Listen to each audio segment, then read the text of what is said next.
টাঙ্গাইলের দেলদুয়ার উপজেলার হিঙ্গানগড় সহ আশেপাশের গ্রামগুলোতে প্রায় ২০০ বছর ধরে শীতল পাটি তৈরি হয়। হাজারেরও বেশি পরিবার এই পাটি শিল্পের সঙ্গে জড়িত।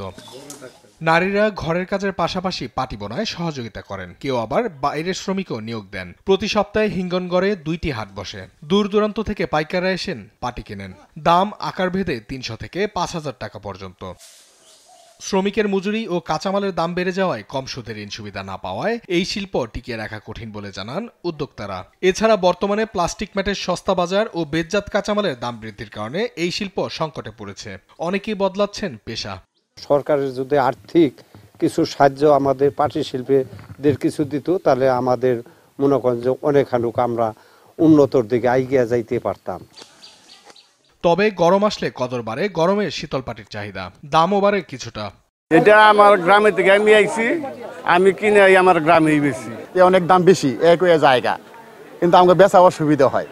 কিন্তু আসলে যে এগুলো তো খাটনি হিসাবে পোষে না। এগুলা দাম ছিল আপনার 850, 900 এরকম। এখন এগুলা 1200, 1100, 1150 এরকমই। বাজার বেশি, সব জিনিসেরই দাম বেশি।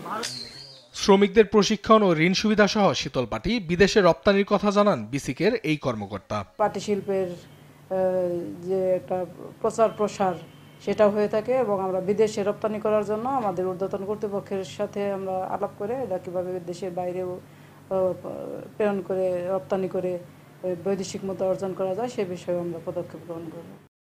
টাঙ্গাইলে শীতল পাটির চাহিদা সারা দেশেই রয়েছে। তবে পাটির ব্যবহার ও বেত চাষ বৃদ্ধি করতে পারলে শীতল পাটির সুদিন ফিরিয়ে আনা সম্ভব বলে মনে করেন সংশ্লিষ্টরা। নিউজ ডেস্ক, দেশ টিভি।